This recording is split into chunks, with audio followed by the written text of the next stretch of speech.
Dictation 10 second बाद बोली जाएगी।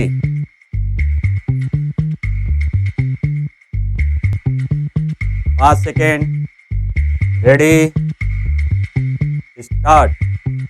सुप्रीम कोर्ट ने भारत के वन संरक्षण अधिनियम 1980 में संशोधन करने के केंद्र के महत्वाकांक्षी प्रयास को फिलहाल रोक दिया है। यह अधिनियम गैर वानिकी उपयोग के लिए वनों की अंधाधुंध कटाई रोकने के लिए लाया गया था। केंद्र के मुताबिक 1951 से 1975 तक अनुमानतया 40 लाख हेक्टेयर वन भूमि दूसरे कामों के लिए दी गई। इस अधिनियम के प्रावधानों के तहत केंद्र द्वारा तय नियामक प्रक्रिया का पालन किए बिना अब वनों को दूसरे कार्यों के लिए नहीं दिया जा सकता था। इसकी सफलता की माप जोख के बतौर केंद्र का आकलन है कि 1981 से 2022 तक वनों को दूसरे कामों के लिए दिए जाने का औसत वार्षिक आंकड़ा घटकर 22,000 हेक्टेयर रह गया, जो 1951-1975 तक के इसी आंकड़े का लगभग 10वां हिस्सा था।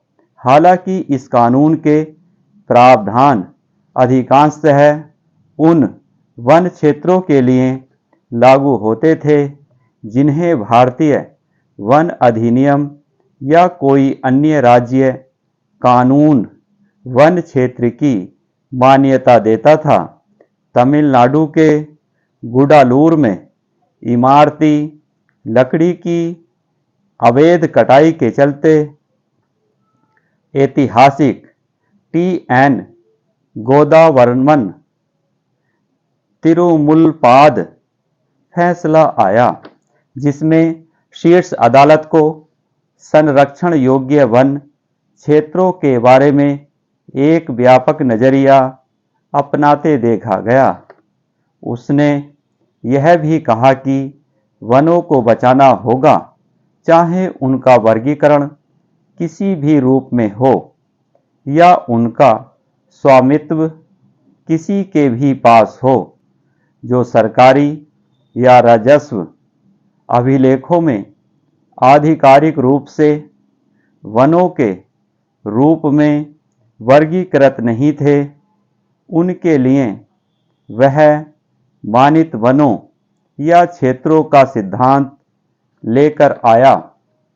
राज्यों को ऐसे मानित वनों की पहचान करने के लिए विशेषज्ञ समितियां बनाने को कहा गया था। इस फैसले के बाद बीते 28 सालों में केवल मुट्ठी भर राज्यों ने ऐसी समितियां गठित की हैं या अपने प्रदेशों के भीतर ऐसे मानित वनों के विस्तार को सार्वजनिक किया है। वन संरक्षण अधिनियम में संशोधन का केंद्र का प्रयास कथित तौर पर स्पष्टता लाने के लिए था, क्योंकि दर्ज वन भूमि के ऐसे बड़े बड़े टुकड़े थे जिन्हें राज्य सरकारों की इजाज़त से पहले ही गैर वानिकी उपयोगों में लाया जा चुका था। केंद्र का कहना है, ऐसा लगता है कि महत्वपूर्ण पारिस्थितिक लाभों के बावजूद नागरिकों में निजी बागान और फलोद्यान लगाने को लेकर एक हिचक है, क्योंकि यह डर है कि उन्हें वन के रूप में वर्गीकृत कर दिया जाएगा और इस तरह उनका स्वामित्व शून्य हो जाएगा। नेट जीरो के लक्ष्यों को हासिल करने के लिए भारत की महत्वाकांक्षा 2.5 अरब - 3 अरब टन कार्बन अवशेषकों के सर्जन की है। इसके लिए वन कानूनों को परिवर्तनशील होने की जरूरत है और इसलिए नियमों ने ऐसे मानित वनों को जो पहले से इस रूप में दर्ज नहीं है संरक्षण के दायरे में हटाने की कोशिश की है। इसके चलते जनहित याचिकाओं का तांता लग गया है, क्योंकि ये संशोधन प्रकट रूप में अधिनियम की वन संरक्षण की महत्वाकांक्षा पर हमले जान पड़ते हैं। हालांकि अंतिम फैसला लंबित है, लेकिन अदालत का केंद्र को दिया गया यह आदेश स्वागत योग्य है कि वह मानित वनों के विस्तार को दर्ज करने के राज्यों के प्रयासों का संकलन करके अप्रैल तक सार्वजनिक करे।